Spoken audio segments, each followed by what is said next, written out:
Hello, welcome to go green so green. ಒಂದೊಂದು ದಿವಸ ಬೆಳಿಗ್ಗೆ ತಿಂಡಿ ಎಂತ ಮಾಡೋ ಹೇಳೆ ಗೊತ್ತಾಗ್ತಿಲ್ಲ. ಕ್ವಿಕ್ಕಾಗಿ ರುಚಿಯಾಗಿ ಮಾಡೋ ಹಾಳಾದರೆ ಈ ಹಸಿರು ದೋಸೆನ ಟ್ರೈ ಮಾಡಿ. ಮನೇಲಿಪ್ಪು ಸಾಮಗ್ರಿನೇ ಉಪಯೋಗಿಸಿ 5 ನಿಮಿಷದಲ್ಲೆಲ್ಲ ಈ ದೋಸೆ ಹಿಟ್ಟನ್ನು ರೆಡಿ ಮಾಡಿಬಿಡ್ಲಕ್ಕು. ಬನ್ನಿ ಹಾಗಾದರೆ ಈ ರುಚಿಯಾದ ಹಸಿರು ದೋಸೆ ಮಾಡೋದನ್ನು ನೋಡುವ.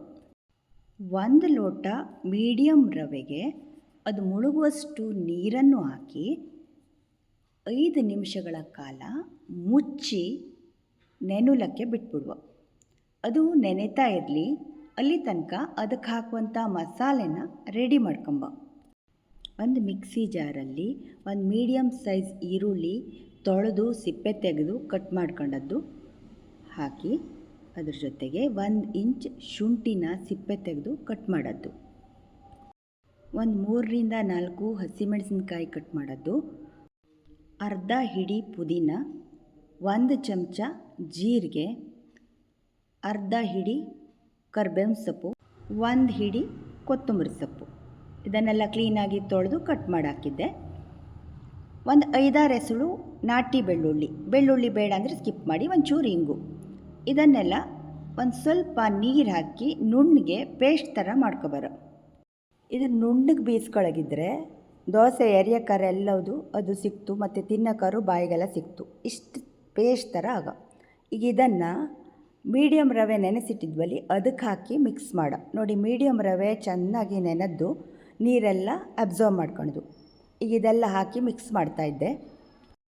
ಕೆಲವರಿಗೆ ರವೆ ದೋಸೆ ತಿಂದರೆ ತುಂಬ ಆ್ಯಸಿಡಿಟಿ ಆಗ್ತು, ಆದರೆ ಕರ್ಬೇವಿನ ಸೊಪ್ಪು, ಶುಂಠಿ, ಪುದೀನ, ಈರುಳ್ಳಿ, ಬೆಳ್ಳುಳ್ಳಿ, ಇಂಗು, ಜೀರಿಗೆ ಎಲ್ಲ ಒಳ್ಳೊಳ್ಳೆ ಐಟಮ್ ಹಾಕೋದ್ರಿಂದ ಈ ದೋಸೆ ತಿಂಬೋದ್ರಿಂದ ಒಂದು ಸ್ವಲ್ಪ ಕೂಡ ಆ್ಯಸಿಡಿಟಿ ಆಗ್ತಿಲ್ಲ. ನೋಡಿ, ಈಗ ಇದನ್ನು ಒಂದು ಪಾತ್ರೆಗೆ ಟ್ರಾನ್ಸ್ಫರ್ ಮಾಡಿದ್ದೆ. ಅದಕ್ಕೆ ಸ್ವಲ್ಪ ನೀರು ಹಾಕಿ ಬ್ಯಾಟ್ರನ್ನು ರೆಡಿ ಮಾಡೋ. ತುಂಬ ತಿಕ್ಕು ಬೇಡ, ತುಂಬ ತಿನ್ನು ಬೇಡ. ಆಫೀಸಿಗೆ ಬೇಕಾದ್ರೂ ತಗೊಂಡೋಗ್ಲಕ್ಕಾಗ್ತು, ಸಂಜೆ ತನಕ ಸಾಫ್ಟಾಗಿರ್ತು. ಇದಕ್ಕೆ 1 ಸ್ಪೂನ್ ಉಪ್ಪು ಹಾಕಿದ್ದೆ. ನಾನು ಮಾಡೋ ಅಳತೆಗೆ ಇಷ್ಟು ಉಪ್ಪು ಸಾಕಾಗ್ತು. ಈಗ ಇದನ್ನೆಲ್ಲ ಚೆನ್ನಾಗಿ ಮಿಕ್ಸ್ ಮಾಡೋ. ಅಷ್ಟೇ ಅಲ್ಲದೆ ಈ ಕಲರ್ ನೋಡಿ ಮಕ್ಕಳು ಕೂಡ ತುಂಬ ಇಷ್ಟಪಟ್ಟು ತಿಂತ. ಆಫೀಸಿಗೆ ಹೋಗು ಲೇಡೀಸಿಗಂತೂ ಇದು ಕ್ವಿಕ್ಕಾಗೂ ಆಗ್ತು, ತುಂಬಾ ಅನುಕೂಲ ಆಗ್ತು. ಹಾಗಾಗಿ ವಿಡಿಯೋನ ಸೇವ್ ಮಾಡಿಟ್ಕೊಳ್ಳಿ.